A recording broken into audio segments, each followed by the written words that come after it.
Sebenarnya pantas OJK memblokir aplikasi-aplikasi besar seperti Akulaku, Kredipo, Kredit Pintar, Shopee, karena sudah melakukan peneroran yang memang di luar aturan. Simak video ini sampai habis.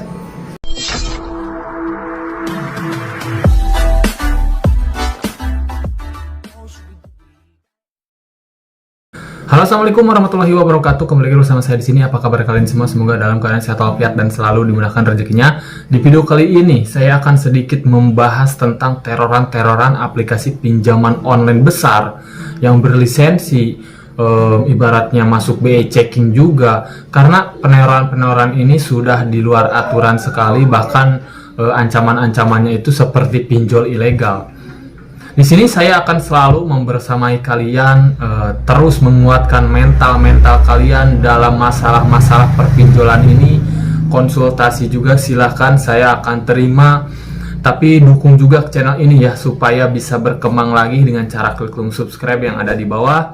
Dan juga nyalakan notifikasi loncengnya supaya saat upload video terbaru kalian mendapatkan pemberitahuannya.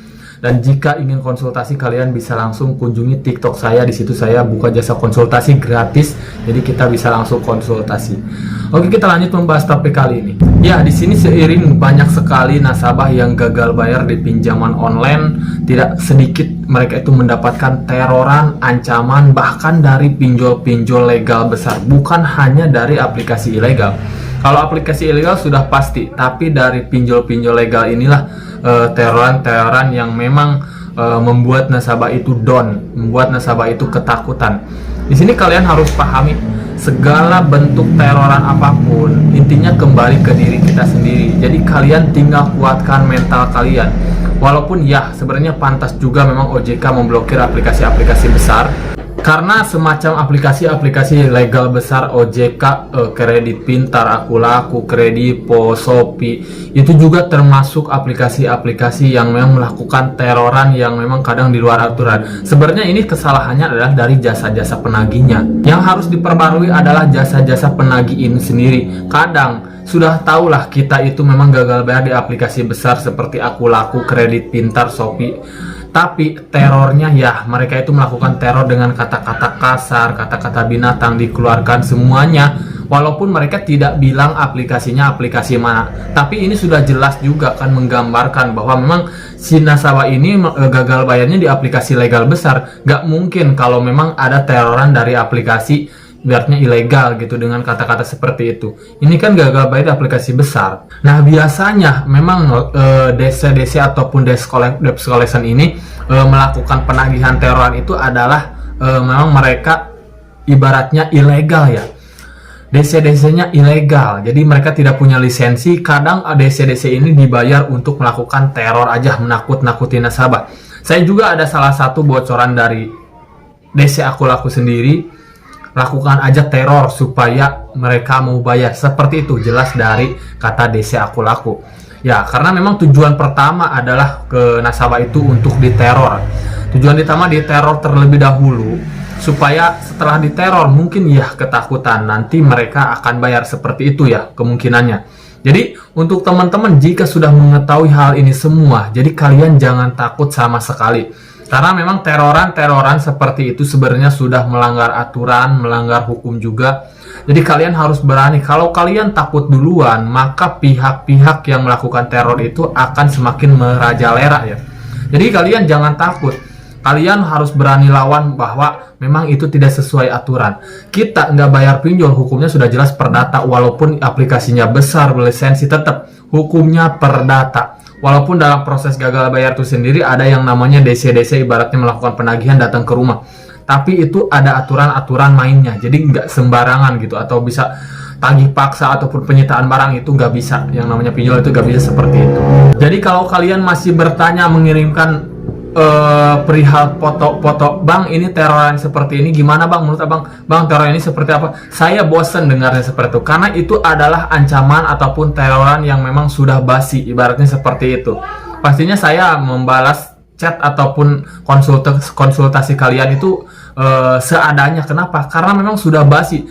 Hampir semua kadang nasabah-nasabah yang baru gagal bayar itu mengirimkan chat dari DC ke saya konsultasi. Ini gimana nih, saya diteror seperti ini, saya diteror seperti ini. Itu semua hanya bentuk teror gitu.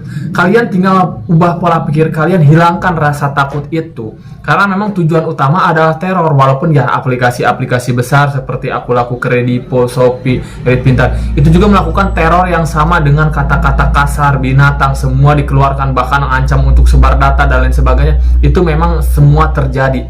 Nah, ini semuanya bentuk teror semua. Yang namanya teror pasti itu tidak akan terjadi, teman-teman ya. Jadi untuk teman-teman, yuk sekarang coba ubah pola pikir kalian, jangan hanya terpuruk ke dalam teror itu sendiri, tapi lihat diri kalian sendiri. Kalian harus bebas, jangan sampai kalian memang tertekan dengan teror. Hiraukan aja. Makanya saya juga mengingatkan, kalau kalian nggak bisa bayar pinjol, ingin terlepas dari pinjol, ya udah stop bayar, hapus aplikasi, ganti kartu dan WA gitu, supaya kita nggak menerima teror gitu. Bodoh amat dengan yang lain, yang penting kita bisa tenang, mental kita bisa sehat. Jadi kalian tidak akan kepikiran yang namanya pinjol ini, tekanan-tekanan dari pinjol ini, seperti itu. Jadi mulai dari sekarang jangan pedulikan lagi, walaupun aplikasinya ibaratnya aplikasi ilegal, semi ilegal, itu terserah mau neror seperti apapun, kalian jangan hiraukan, karena semua bentuk teroran itu semua bohong ataupun palsu ya. Jadi jangan sampai ada lagi kalian melakukan ibaratnya konsultasi hanya mengirim surat penagihan ataupun surat teroran dari DC. Itu semua basi semua. Itu hanya sebuah bentuk. Jika kita gagal bayar, kita harus siap menghadapi teror ini sendiri, karena semua hanya teror dan tidak akan terjadi.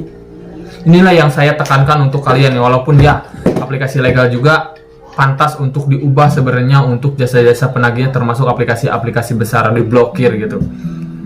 Yang mudah-mudahan aja kedepannya ada perbaikan. Kalau kalian mendapatkan teror, laporkan. Kalian mendapatkan teror, laporkan. Walaupun nggak balas, ibaratnya dari OJK nggak ada yang balas, itu yang penting kita sudah masuk laporan, itu sudah ada yang namanya berarti menumpuknya laporan-laporan di OJK, nanti akan diperbarui. Itu kita bantu juga OJK untuk membenahi jasa-jasa penagih ini.